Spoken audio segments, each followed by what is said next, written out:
Hey everyone, welcome back. Let's dive right back into our story. Dad listened, his brow furrowed, then grabbed his cell, punching in another number. My mind spiraled darker. If she hurt my kids, Sarah would pay dearly. God, where was this coming from? I'd never thought like this about Sarah, about any woman. A week ago, Nurse Davis bustled in, a little later, unhooked the straps, and gently removed the catheter. The vital signs monitor stayed put. She returned, tray in hand, loaded with medical stuff. "Mr. Riley," she said, injecting something into the IV line, "the doctor wants you to rest. You were getting agitated and he wants you calm. This won't make you sleepy, just relaxed. Your heart rate's been up, and we need to prevent another seizure." She softened her voice. "We did an MRI. No lesions, no aneurysms, no stroke, but we're still monitoring you closely. I overheard you talking to your father, and I wanted to let you know he's talking to the police, maybe even the FBI. She wasn't sure, of course. I sighed. "So, I really did this to myself? The seizure? Needing to stay calm?" "Exactly," she said gently. "Let your body heal." I exhaled, long and slow. "I get it. Thanks, Nurse Davis. I need to be healthy for Leo and Lily. I want to find Sarah, but I know I can't right now. I have to rely on others. If anyone knows where she'd go after almost 14 years, it's me. Married nearly 12. This is the craziest thing she's ever done." She nodded. "I'll tell your father you want to see him when he's finished." I was drifting off when Dad came back in. "Dad," I mumbled, "I've been thinking, where would Sarah go? Somewhere no one would look. She has this crazy uncle near Albany, and Ashley Novak, her college roommate from somewhere in Pennsylvania. Those are off the radar." Dad raised an eyebrow. "How do you remember all that?" "Christmas card list. On my computer at home, if it's still there. Uncle's name might be on it. Keep the list for labels." Dad nodded, impressed. "Wow, Mike. I can barely remember half the people we send cards to. Your mother keeps a list, still handwrites addresses." He patted my shoulder. "Let me call Hal, see what he can dig up." As he made the call, exhaustion pulled me under. Uneasy sleep. Images flickered behind my eyelids. Leo shielding Lily from Sarah's rage, his small arms around his sister, terror in his eyes, the smack of Sarah's hand on Lily's cheek. I'd wanted to tear Sarah apart, but not in front of them. Walked away to protect them. But Leo's betrayed look burned into my mind. Had I seen that look again, turning back for one last look at my kids? Would it be the last time? Only time would tell. Then, darkness. Sleep. Must have been morning when I woke. Different nurses fussing around. Mom sat in a chair, out of their way. Nurses moved aside. "Any word, Mom?" I croaked. "Not yet, Michael." Mom's voice was thick with tears. "Oh, honey, I'm so sorry you're hurt. I knew something was off Monday night when she picked up the kids. Just couldn't put my finger on it. Sarah seemed okay, but something in the back of her mind. I should have warned you something wasn't right. I just hope my babies are all right. I'll never forgive her for this family." We can worry about forgiveness, hate, later, Mom. Right now, kids first, then Sarah. Once we find them, I'm getting her committed. She's not right in the head? Excellent idea, honey. Your father and I will help any way we can.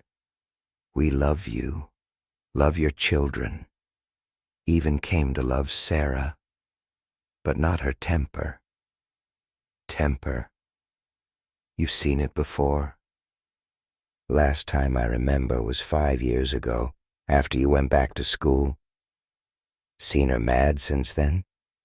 Yes, son, twice. Once, picking up the kids, mad about work, slamming doors, upset.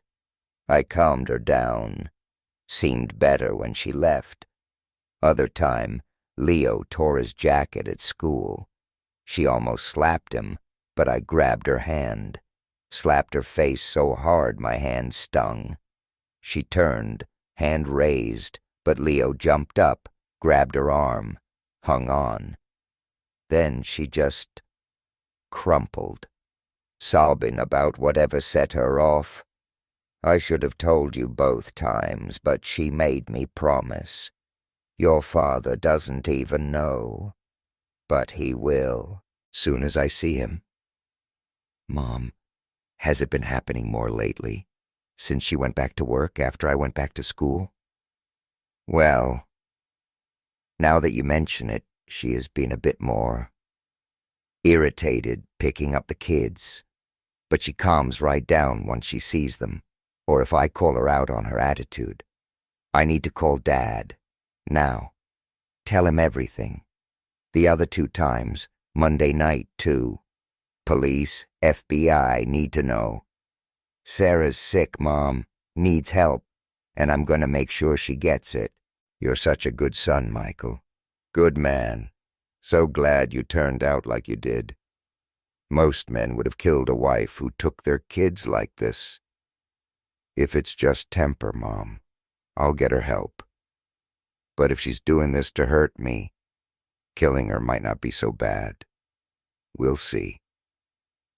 Mom called Dad, talking fast. Nurse came in. Need anything, Mr. Riley? Yeah. Rest. Tired. Worn out, trying to hold it together until I know my kids are safe. Doctor doesn't want me seizing again, I'm sure. Not a problem, Mr. Riley. He left instructions. Syringe for the IV. Another nap. Hours later I woke. Clock on the wall. Dad in the chair, smiling. They found them, Dad? Kids and Sarah? Not yet found. But they know where she's headed, where she was yesterday. She went looking for you after you left. Saw the cops. You slumped over the wheel. Thought the worst. Thought you'd killed yourself, like her father. Heart attack. Thought you were dead. Panicked. Took the kids. Went to a co-worker's house, stayed overnight, then Albany. Uncle Ray Miller said she left for Pennsylvania yesterday. You were right, son. You knew where she'd go. Great news, Dad. But the kids? How are they? Uncle Ray said kids thought it was a big trip. Leo worried about you, but Sarah told them you'd gone to heaven. That's why they were traveling, getting them used to things without you. Cried a lot the first few days in Albany, but better before they left yesterday. Sarah said she was seeing Ashley. FBI's got people in Pennsylvania. Intercept her, bring her and the kids back. Custody, but no handcuffs. Nothing in front of the kids. Your mother flew up there right after we found out. Should be there now. Kids will go to her before you. She went willingly. Going to call me when they get her and the kids. Oh, Dad, that's good. Catches in my throat, but okay. Hope nothing's really wrong with Sarah. Hormones, medicine, not something deeper. We all hope so, son. Should hear in a few hours. Get some rest. This emotional roller coaster is hard on you after the seizure. Dad got a call 2 hours later, handed me the phone. "Hello, Daddy," Tim's voice. "Is that really you?" "Yeah, Leo, it's me. Alive. Hospital, but okay. Missing my big man. How's Lily?" "Yeah, Dad, she's okay. Still mad at Mom. But happy you're all right. We were worried. Think Mommy went a little crazy when she thought you were dead. Sat us down, apologized for slapping Lily, yelling that night. Said she was kind of sick, needed to get away, think. Trip to Uncle Ray's was nice. I went fishing with him." Long pause. "Can we come home now, Dad? Tired of the car. Want to go back to school, be home with you and Mommy." "Of course, Leo. Can I talk to Lily a minute? Then you guys can come home." "Sure, Dad. Grandma said we're flying home. Here's Lily." "Daddy, are you really okay?" "Yes, sweetheart. Fine now that my princess is all right. Home soon, out of the hospital. Still a little sick, but not too sick for you to see me when you get home." "Goody. Daddy, I love you. Don't get sick and die on me anymore, okay? Promise, Princess. Can I talk to Mommy now? See if the nice man will let her talk." Phone clunked down. Mom's voice then. "Victor, honey, she's talking to a doctor. Don't worry about her seeing a doctor. She's going to be involuntarily placed under observation for 14 days. Then we'll see. They're checking her out physically, too, see if anything's wrong there. Good hands. Question is, do you want to press charges for kidnapping?"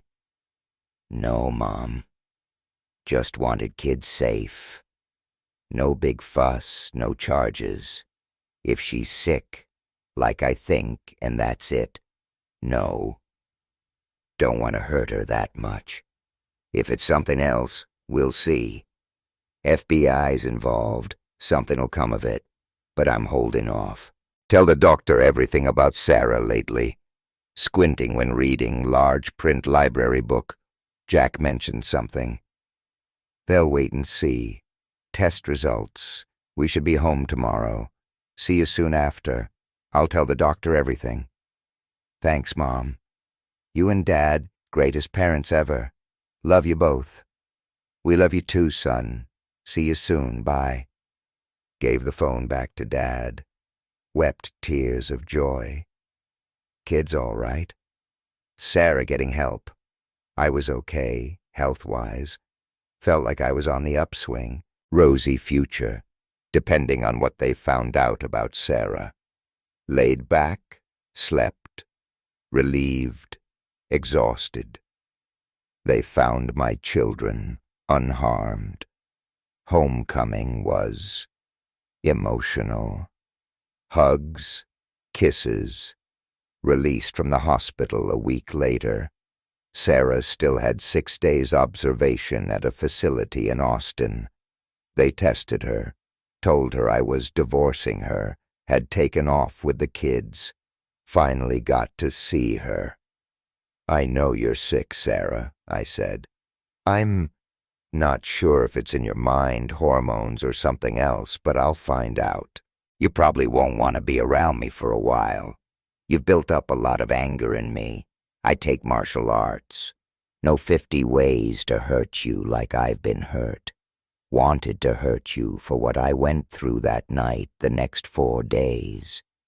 If this was some ploy to get rid of me, payback's coming, tenfold. Might not live through it. Remember that. Can come anytime.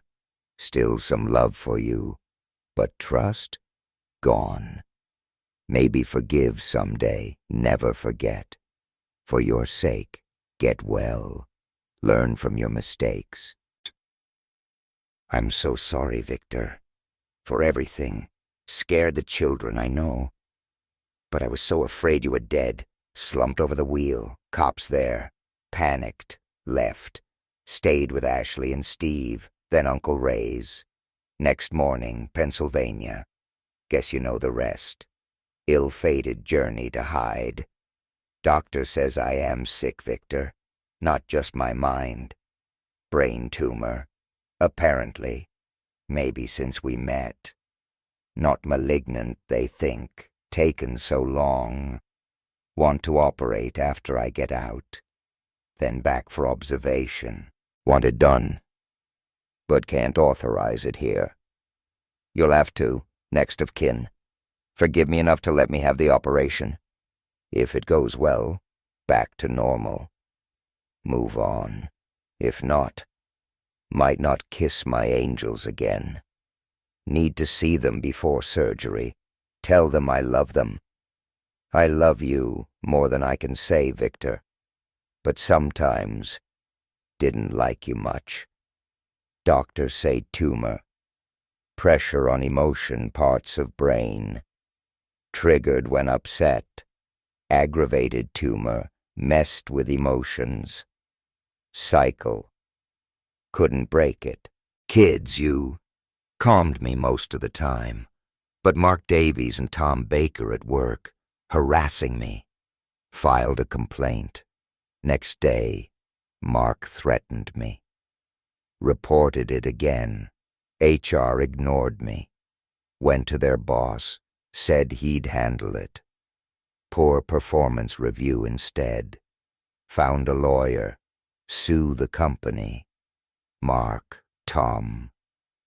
Only witness, Susan Carter, too scared to speak up.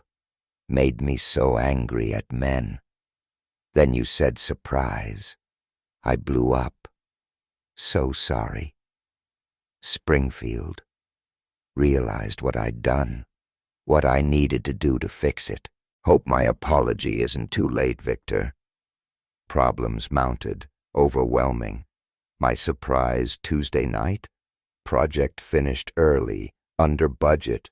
Reward? 3-day weekend at a B&B in the Hudson Valley. Promotion to Director of Engineering Operations. We're seeing your lawyer, I told Sarah firmly. Or finding a new one. Once you're out, pursuing this complaint. Heads will roll. If not, Mark and Tom, HR creep, friends of mine might visit. We'd work it out together. Sarah sat on my lap, hugged me, cried, looking out the solarium window. Doctor watched us. After talking to Sarah's psychologist, he suspected a tumor, pressing on brain areas, causing mood swings, headaches, nausea, vision changes. Stress alone, not enough. Work environment, immense pressure, exacerbating everything. Victor, one thing's unshakable. She loves you. No doubt. Outside work, you, kids, her world. But work, toxic. Aggressive flirting, jokes, hostile. Under hypnosis, described it worse. I can testify to psychological damage, not the only woman suffering. During Sarah's observation, MRI confirmed tumor, slowly growing for a year, enlarging recently, work stress, my long hours, pre-malignant, caught in time, surgery scheduled, post-surgery, 5 days hospital, 2 weeks rehab at Staten Island. Then, Mom's house during the day, my care evenings. Pampered her, she joked. Stop, or I'll refuse to go back to work. Stay home. I smiled. Promotion. No more travel, except emergencies. Salary increase. We can live on my income. Stay home if you want. Not getting off that easy, mister, she shot back. Going back to Pierce, taking David Miller's job, those 2-bit office Romeos, getting what's coming. Yes, dear. What else could I say? Wife back, 8 weeks celibacy, eager to reclaim intimacy. Friday night, kids to grandma's. Barely left bed till Sunday afternoon. 2 months later, Sarah and I walked into Pierce Manufacturing, hand in hand. Lawyer Susan Stokes, her boss, Samuel Spade, and Brittany, gum-chewing college student, officer of the court, with us. Meeting with HR Director Harold Cross, Assistant Wyatt Langston, and culprits, Tom Baker and Mark Davies. Samuel Pierce himself, legal team, present too. Brittany distributed envelopes. Gentlemen served. Good day. Room erupted. Pierce, composed, turned to Mark, Wyatt, Tom. You're gone, as of this minute. They argued, their word against a mental patient. Pierce silenced them. Mr. Drake, Mr. Archer, Mr. Langston, out of this building in 30 minutes. Escorted. No arguments, no company property. Clear. Turned to Sarah. Now, discuss what you want. I interjected. Not so fast, Mr. Pierce. Alienation of affection suit against them. Take it up with their new lawyers. Company-wise, they're gone. I'll support Mrs. Carter's case. I will not tolerate sexual harassment, Pierce added. Mrs. Riley should have her old job back. Maybe Mr. Miller's position. From what I hear, she was doing most of it anyway. Pierce nodded. Harold, look into that. New marketing manager today. Maybe. Turned to Sarah. Mrs. Riley, hair growing back. Operation successful? Sarah smiled. Yes, sir. Thank you for your confidence. Won't let you down. Still treatment, but fully recovered in a month. Excited to be back. Miss the work, some people. Nina was back where she belonged, in charge.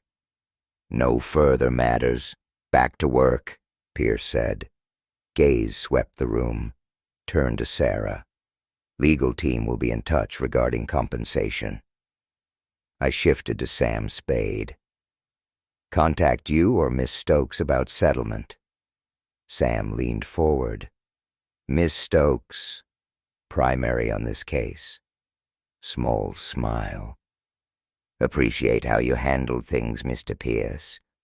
Respect a man who takes charge. Glanced at Susan, Sarah. Moral support. Riley family, way back. School with Victor's father. Served with him between wars. Meeting wound down. Small talk, parted ways. That, dear listeners, final chapter of torment, pain. Almost a year now. Life, normal. More adventure. Traveling with kids. Disney World, Florida last summer. Grand Canyon next year. Life, better than ever. Legal battles settled. Sarah, wealthy woman. Lawsuits, nearly $2 million. Wisely invested. Financial security. Interest for travels. Rest. College fund. Retirement. Long road. Hardships. Lessons. Resilience. Final thought. Life restores balance. Darkest storms. Thoughts in comments. Like, share, subscribe. Until next time.